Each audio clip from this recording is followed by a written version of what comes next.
மனசு மரட்டுமே அடியம்மாடி இறந்த வாங்கி தரட்டுமே.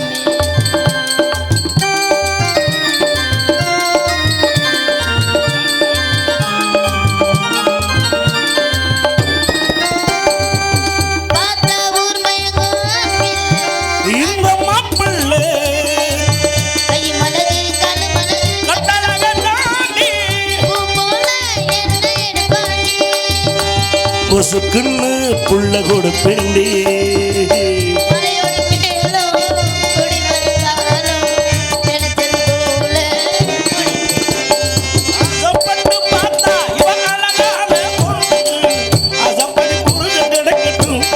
அம்மாடி ஆயிரம் வாங்கி தரட்டுமே அம்மாடி. இதுதான் காதலா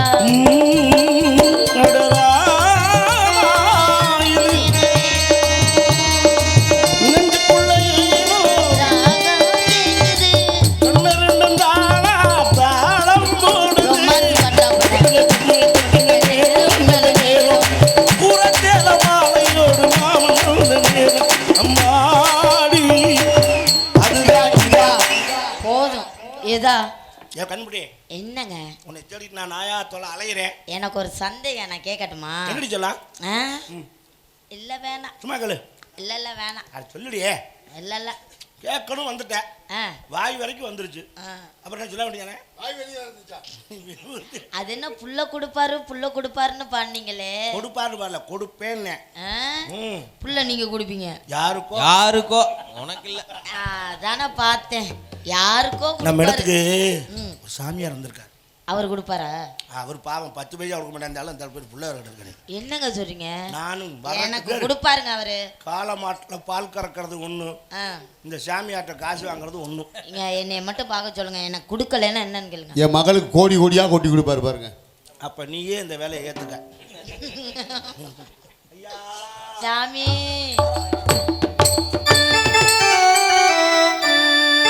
என்ன விக்கி வரைச்சு போயிருக்கிறியா?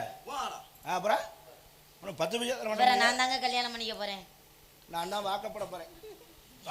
கண்களுங்க வச்சு காப்பாத்து. பிரம்மச்சாரி பிரம்மச்சாரி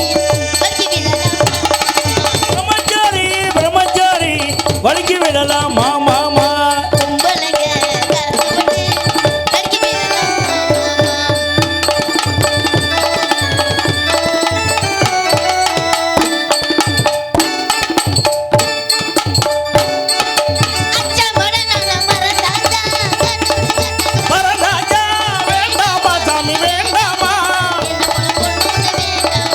பிரம்மச்சாரி பிரம்மச்சாரி வலிக்கு விடலாம் வந்த நேரம் நல்ல நேரம். உங்களிடத்துல மன்னிப்பு கேட்க வேண்டும். ஐயோ அதோட டைமிங்கோட பேசுறாங்க. உங்கள்ட்ட மிகப்பெரிய மன்னிப்பு கேட்கணுங்க. ஏன்னா உங்களுடைய அந்த பழைய நினைவுகளை வச்சு நான் தப்பா சொல்லிட்டேன். ஒரு நேரத்தில் நாடகத்துறைக்கு நான் வந்த பொழுது 10 வயசுல வருவேன். உனக்கு இந்த கதை தெரியாது, நீ விளைக்க. இல்லைங்க எனக்கு தெரியாதுங்க, நீங்க சொல்லுங்க. நான் சிறு பிள்ளை வரும் பொழுது அப்போ வந்து ரன்னிங்கான சிடிபாட்டி யாரும் எனக்கு போட மாட்டாங்க. கொஞ்சம் வயதானவர்கள் தான் போடுவாங்க. ஒரு 60 வயசுக்கிட்ட. நீங்க கம்மன்றுங்க. நான் எனக்கு போட்ட எந்த ஒரு சிரிபாட்டுமே என்னை சந்திக்க வர மாட்டாங்க. ஏங்க அப்படி இல்லை, நாடகத்தன்னைக்குன்னு வரலன்றுவாங்க. ஏன் என்னாச்சு அப்படி உடம்பு முடியாமல்ல, அதான் அரியரன் கல்யாணம் பண்ணிட்டு போயிட்டாருங்க அப்படின்றா. அப்படியா, நம்ம அரங்கேற்று இருந்த மாமா கல்யாணம் ஆயிடுச்சா அப்படி சந்தோஷப்பட்டேன். மறு இன்னொரு சிரிபாட்டு வர வேண்டியது, அந்த அம்மா ஏன் வரல, அதான் அரியரன் கல்யாணம் பண்ணிட்டு போயிட்டாருங்க. இப்படி என்னை ஆனா என்ன எனக்கு என்ன வருத்தம்னா அவங்களும் அப்பவே ரிட்டையர் கேஸ். அதவே கூட்டிட்டு தெரிஞ்சிருக்காப்ல. ஆனா இன்னைக்கு இவ்வளவு அழகான பெண் உனக்கு கிடைச்சிருக்கும் பொழுது முடியாம இருக்கவங்கள ஆஸ்பத்திரி கூட்டு போறது இல்லையா? நீங்க தானே ஆஸ்பத்திரிக்கு தானே. ஆனா இன்று நீங்கள் இவர் கிடைத்திருப்பதனாலதான் சின்ராச கையிலே பிடிச்சுக்க முடியும். கிடைச்சு என்ன பண்றது, மறந்துட்டு திரியறாப்ல. ஆனா இவர்ட்ட நான் ஒரு மன்னிப்பு கேட்கணும். மன்னிச்சுக்கிறேன், எதுவும் தர முடியும் சொன்ன மத்தியில அதுக்கு மன்னிப்பு. அது மாதிரி இது பழைய கம்பெனி கூட விட்டீங்கன்னு பயந்துட்டேன். பார்த்துட்டு சொல்லணும். சிறப்பா நல்ல அழகான பெண்மணியாக இருக்கிறார். வாழ்த்துக்கள், வாழ்க பல்லாண்டு. சாமி நான் உனக்கு இன்னைக்கு தரணும்னு நினைக்கிறேன். யாருக்கும் இது ஒரு நாரத மகரிஷி இத்தனை பொருள் கொடுத்ததாக சரித்திரம் கிடையாது. நான் உருவாக்குறேன் இன்னைக்கு உனக்காக. சரிங்க சாமி, நீங்க கொடுங்க. சாக்கு எடுத்துட்டு வாயா போய். உன் அழகுக்கு உனக்கு ஒரு சங்கு பத்தாது, உனக்கு 3 சங்கு தரலாம் இருக்கேன். அந்த ஒரு சங்கு சங்கிலியே பார்க்க முடியல இது வரைக்கும். ஒரு சங்கிலே ஒண்ணும் பண்ண முடியல அப்புறம் இங்க சத்தியம் பண்ணுங்க. நானும் மல்லு கட்டிக்கிட்டு இருக்கேன். சரி, சத்தியம் பண்ணுங்க. சத்தியமாயா? உண்மையிலே வா. ஏய் திருசங்கு சொர்க்கம் அத தர உனக்கு. ஐயோ இந்திரன் கொடுத்தானே கண்ணபரமாத்து பாரிஜாத தோட்டம் தோட்டம் அத தர உனக்கு. நவரத்ன மாளிகை ஐயோ அத தர உனக்கு. எனக்கா இந்திரன் அமைத்தான மிகப்பெரிய நந்தவன பூந்தோட்டம் தோட்டம் அத தர உனக்கு. எல்லாம் உனக்கு தான். பத்தரை எங்க இருக்குங்க சாமி? தோட்டத்தை தர்றாரா மாளிகையை தர்றாரா? ஏய் லூசு, இத சொன்னதெல்லாம் எங்க இருக்குன்னு கேளு. என்னையா சொல்ற சாமி? இதெல்லாம் எங்க என்னம்மா இருக்கு? இதெல்லாம் இங்க இல்ல, இதெல்லாம் மேலோகத்துல இருக்கு. தெரியுதா? உன்னை ஆளை ப்ளேஸ் பண்ணி அங்க கொண்டு வர எப்படி பண்ணிருக்காங்க? இந்த ஆளு சும்மா தான் கிடக்குறாப்ல. இரியா என்ன இங்க இங்க அங்க போய் தரது வேற, இங்க தர முடியாண்டியா? நீங்க தாங்க சாமி. உன் மனம் நிறைய அளவுக்கு என்னால தர முடியும். கொடுங்க சாமி. நீட்டு விரி விரி சொல்றேன். கொடுங்க சாமி. கொடுங்க சாமி. என்ன இப்படி நிக்குது? நீங்க கொடுக்கணும் நினைக்கிறீங்க. நீ போயா, நீ போயா. கொடுங்க சாமி. கொடுங்க சாமி. வாழ்க வளமுடன்.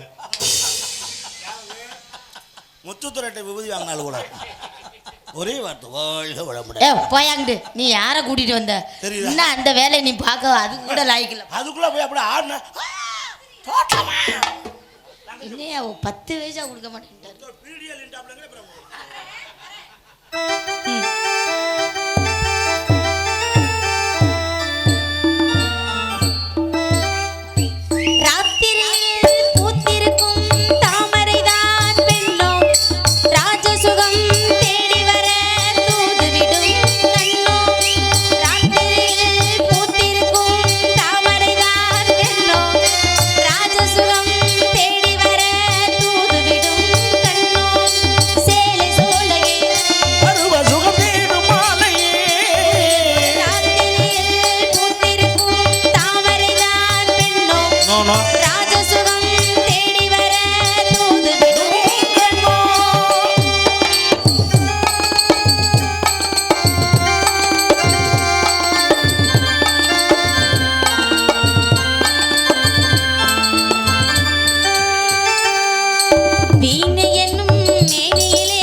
காசு தர மாட்டேங்கிறாரு, திரும்ப அங்கே போயிட்டு மாமுனிவர் வந்திருக்கிறார். அழைத்து வாருங்கள். ஐயா வேதியரே அடிமை கொண்டவரே. எப்ப இந்த சிலை எப்ப தருவாங்க? யார் இவர்? நாரதர். எதற்காக வந்திருக்கிறார்? நாங்கள் வாங்கி விட்டீர்களா? 2 பை இருக்கு. நானே உனக்கு குறைச்சாங்க. கரையல் கொடுமா? வருக வருகவே வணக்கங்களே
மகனாக வலம் வந்தவர் நம்மை காக்கும் கோபாலன் அருள் பெற்றவர் நம்மை காக்கும் கோபாலன் அருள் பெற்றவர் மாநிலத்தனைக்காக அவதாரம் தந்தார்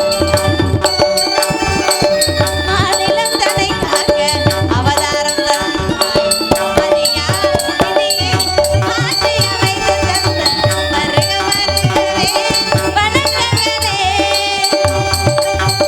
என்ன யோசனை? யாருதுன்னு கண்டுபிடிக்க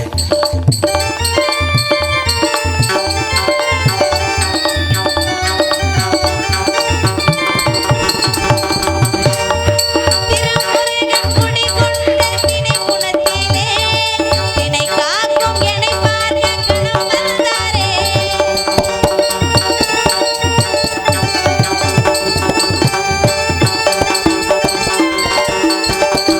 திருமுருகன் குடிகொண்ட தினை குணத்திலே தினை காக்கும் என்னை பார்க்க கணம் வந்தாரே.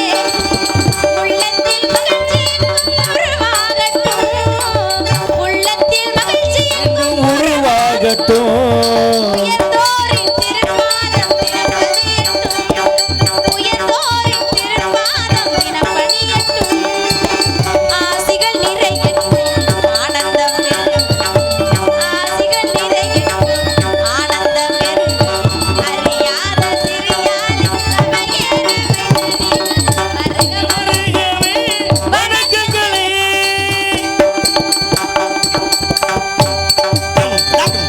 நல்லாசைகள் கொடுக்குமாறு மிக தலைமுடன் கேட்டுக்கொள்ளேன் சுவாமி. அடுத்த தலைமுறைக்கு வழிவிடுறதா எண்ணமே இல்லை. வாழ்க பல்லாண்டு. சிறப்பான வரவேற்பு. ஆனால் உண்மையிலேயே உங்களை நினைக்கிற பொழுது எனக்கு மனதுக்கு மிக மகிழ்ச்சியாக இருக்கிறது. உண்மையில் மனசுலேருந்து ஒரு வார்த்தை அவங்க சொல்லுவாங்க உங்களை.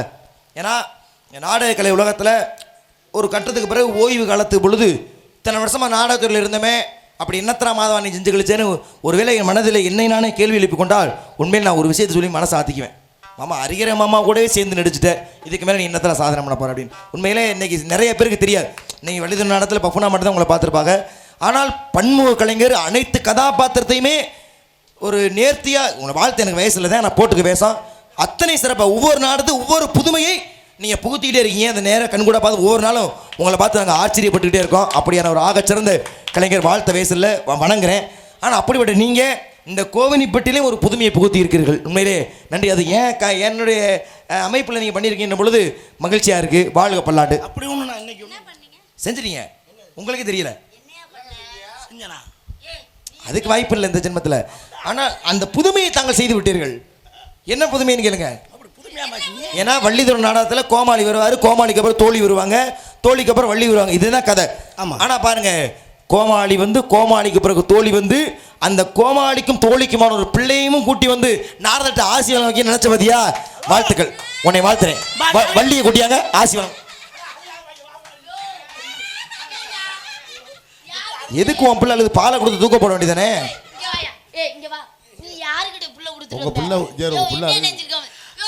அம்மா தங்கமே உனக்கே கொடுக்கலையே நான் யாருக்குடி கொடுக்க போறேன். இப்ப என்ன சீக்கிரம் ஏற்பாடு பண்ணு. ஏய், உன் பிள்ளை அழுதா பாலை கொடுத்து தூக்க போடுமா? எதுக்கு வாங்கி ஊட்டியாரா? அந்த பிள்ளை அழுகுது அழுகுது. இங்க உன் குடும்ப சண்டையை வீட்டில் வச்சுக்கோங்க, சரியா? உன் குடும்ப சண்டையை கேட்கற நான் இங்க வந்திருக்கேன். கதையை நடத்த வேண்டும். தாயும் பிள்ளையும் சண்டை விடாம இருக்காங்க. வாங்க. உன் பிள்ளைய நான் கூட்டியா சொன்ன உண்ட இல்ல இல்ல கதைப்படி நம்பிராஜ பேத்திலாம் இங்க வரணும் எந்த அவசியம் கிடையாது. எனக்கு தேவை நம்பிராஜன் மகளை கூட்டியா பேத்திக்கு வர்றா. நீ யாருக்கு புள்ள பத்தி அவங்களோட போய் குடும்பத்தை ஓச்சா ஒரு வார்த்தை குடும்பத்தை குலேஷ் பண்ணிட்டியா? ஏயா நீ ஓ, அப்ப இந்த பிள்ளைக்கு நீ பெக்கலையா? ஆமா, இன்னொருத்துக்கு பத்தேன். யோ, அது என் பிள்ளை இல்லையா? இதுக்கு இல்லைன்னா ஒருவேளை ஆவணர் அக்காக்கா இருக்குமோ? யாருக்கு பெத்த? ஏன் குடும்பத்தை? அது என் தங்கச்சி வள்ளி. டேய், உனக்கு பிள்ளை பிறந்தா நம்பிராஜனுக்கு பேத்தி எப்படி மக வரும்? அட எனக்கு பிறந்தா தானே அது. அப்புறம் உன் முகச்சல் பாதி அந்த பிள்ளை முகத்தில் பாதி அப்படியே இருக்கே. அது வாத்தா மாசமா இருக்கையில எங்க ரெண்டு பேரையும் பார்த்துக்கிட்டே இருந்திருக்கும்னு நினைக்கிறேன். தயவு செய்து நீங்க அம்மா வள்ளி வாடா சொல்லலாம். உண்மையிலேவா? சத்தியமா நம்பிராஜ மக இல்ல, நான் கேக்குறேன், மனசாட்சி வேணாமா? வள்ளினா எப்படி இருக்கணும்? கொஞ்சமாச்சு சரிக்கு சமம் ஒரு ஆட்டோ 10 தடவை வள்ளின்னு ஒத்துக்க முடியும். இவ்வளவு சின்னதா இருக்கு, இதை எப்படி வள்ளின்னு ஒத்துக்க முடியும்? நீங்கள் இருடி பாரு இருவாய்ப்புல பெருசாக வந்தாலும் இத்தனை தண்டி இருக்குன்றீங்க, சின்னதாக கொடுத்தாலும் சின்னதாக இருக்கீங்க. நீ என்ன சைஸ் பார்த்தா அட ஒரு தோரணை வேணாமா? சண்டை போடுறதுக்கு ஒரு தர்க்கம் பண்ணுறதுக்கு ஒரு தோரணை வேணாமா? இதை பார்த்தா இப்படியே சண்டை போட எப்படியா மனசு வரும்? மூர்த்தி சிறிதாகன் கீர்த்தி பெரியது. அதுக்கு என் தங்கையை பார்த்து நீங்கள் அவ்வளவு எளிதாக இடப்படாதீர்கள். கல்வி அறிவு ஞானம் அனைத்தும் கற்றவள். இருந்தாலும் உங்களிடத்துல என் தங்கை ஒரு குழந்தையை ஒப்படைத்தது போல் உங்களிடத்தில் ஒப்படைத்தது. அப்படியா? டேய் குழந்தைய என்ன தார வார்த்தை கொடுக்குற? சந்திக்க கூட்டியாந்து விட்டு இருக்க. ஆமா, எனக்கு தேவை தவறாக உங்க வார்த்தை ஏத்துக்கிறேன். எனக்கு தேவை விவரம் பேசணும். விவரம் பேசுவாப்லையா? அது மட்டும் போதும். ஏனால் நீங்க சொன்ன மாதிரி உருவம் சிறிது பிரச்சனை இல்லை, மூர்த்தி சிறிதாயினும் கூட கீர்த்தி பெரியது. அதை தான் சொன்னார்கள். சித்திரம கைப்பழக்கம். வீட்டுக்கு போமா? ஏய், நாடக அமைப்பாளர் நான் நிக்கிறேன், அவங்க வீட்டுக்கு போக சொல்றீங்க. ஒரு பெரிய மனுஷன் தானே பச்சை பிள்ளைய கொண்டாந்து விட்டேன். என்னப்பா அந்த பிள்ளைகிட்ட கெட்ட வார்த்தை வச்சுற? கெட்ட வார்த்தையா? வேணுமா சொன்னியா? நான் ஒன்றும் சொல்லலையே. வேணுமா சித்ரா? சித்ராவா சொன்னியா? சித்திரா வேற இருக்கா? ஷூட்டிங் சித்ரா சொன்ன பழமொழியா? சித்திரமும் கைப்பழக்கம். அதைத்தான் சொல்லாது. நான் போயிருக்கமா அந்த அந்த கைப்பழக்கம் கூடாதுன்னு ஒவ்வொரு டாக்டரும் சாகுறேன். சேலம் சிவராஜெல்லாம் சொல்லி சொல்லி மண்டையே போட்டேன். என்ன சொல்லி செத்தாரு? என் மகன் போன்ற இளைஞர்களும் பேரன் போன்ற குழந்தையும் அந்த கைப்பழக்கம் வேணாம்டா கண்ணு யோ வட்ட கைப்பழக்கம் அது இல்லையா? ஒரு ஓவியத்தை பார்த்து கொண்டே செல்போனை பார்த்துக்கிட்டு அடிக்கிறது. யோ இங்க வாயா, ஓவியத்தை பார்த்து இங்க வாப்பா. போன் சொல்லி அது என்ன உத்து பார்த்துட்டு இருக்க? ஓ அம்மா செல்போனை பார்த்து அடிக்கறாங்க. இங்க பாரு, ஓவியத்தை பார்த்தால் இந்த ஓவியத்தை இந்த கை எழுதியதுன்னு யாரா சொல்ல முடியுமா? அதை கொடுக்கிறது எது? அனுபவம். நல்லதான் சொல்லியிருக்காப்ல, தப்பா எடுக்க கூடாது. அடுத்த வார்த்தையை சேர்த்து பார்க்க வேண்டும். செந்தமிழும் நாப்பழக்கம். அந்த ஆள்கிட்ட நாப்பழக்கம் வேற இருக்கா? நீ போக மாட்டிய? இதை சொன்ன நீ நின்னுக்கிறிய நறுக்குன்னு எனக்கு தெரியும். காலை நகட்ட மாட்டிய. ஏன் உன்னால வந்ததுயா? ஏன் நான் என்ன செஞ்சேன்? இந்த வார்த்தையை சொல்லிவிட்டு போயிட்டு அவ என்னை போட்டு உயிர் எடுக்கிறான். ஏன் என்ன பண்ணுச்சு? எவ்வளவு நேரமியா கழுத்தெல்லாம் வலிக்குதியா? ஏன் மண்ணு மூட்டை சுமந்தியா? அது இல்லையா? அப்புறம் கிணத்துல தண்ணி இருக்காரு எட்டி பார்த்த மாதிரி இங்க கொல்ல என்ன ஆட்டோ கிணத்துல தண்ணி இருக்கான்னு பாக்குறதுக்கு உனக்கு கழுத்து என்ன சம்பந்தம்? நாப்பழக்கம் கூடாது. சரஸ்வதி குடியிருக்க நாவு அதை கொண்டு எங்க கொண்டு வைக்க சொல்றியா? எங்க கொண்டு வைக்க சொல்றா? அர்த்தம்லாமா? ஏய் செந்தமிழை நான் பேச நான் பழக்கத்துக்கு வரோம். அதுதான் என்ன நான் சொல்றேன் தப்பா எடுத்துக்கிற? ஏன் தப்பா எடுத்துக்கிற? அதைத்தான் சொல்லி வைத்தார்கள். 4 அடி 2 அடி கற்றவரிடம் வாயடி கையடி செல்லாதடி. அவன் கை அடிச்சா வர மாட்டான். நீ போய் அந்த பள்ளிக்கூடத்துக்குள்ள போய் இருட்டே இங்க பாரு படக்கு 4 அடி 2 அடி. ஏய் நீ என்ன ஆட முடியாது? 4 அடி தான். சரி படக்குன்னு வா. உனக்கே 4 தானா? அப்ப நமக்கு 2 அடி தான் இருக்கான். யோ 4 அடினா 4 அடியார், 2 அடினா திருக்குறள். ஓ தொங்கச்சிட்ட 4 அடியார் திருக்குறள் பேச போறேன், புரியுதா? அம்மா ஏதோ பதம் தப்பாவே எடுத்துக்கிறது. நான் மாமுனிவரை தவறாக புரிந்து கொண்டேன். அவரிடத்துல நான் எப்பொழுதுமே தாழ்த்தி பேச மாட்டேன், உயர்த்தி தான் பேசுவேன். எதை பேச? ஏனென்றால் மங்கையராய் பிறந்தாரை மாதவனை செய்ய வேண்டும். நொட்டுவாங்க பூரா மாதவனை செஞ்சு அரியர் யார் செய்யறது? மாதவத்தினை செய்த வேண்டும். நான் சொல்வதை கேளமா? நல்ல விதமா சொல்லிட்டு போங்க. நாரிடத்துல எதை பேசினாலும் 2 அடி தள்ளி நின்றே பேச வேண்டும். 2 அடி அங்கிட்டு தள்ளி நின்றாலும் அந்த ஆள் கையடிக்க ஆரம்பிச்சிடுவான். பெரிய சக்கர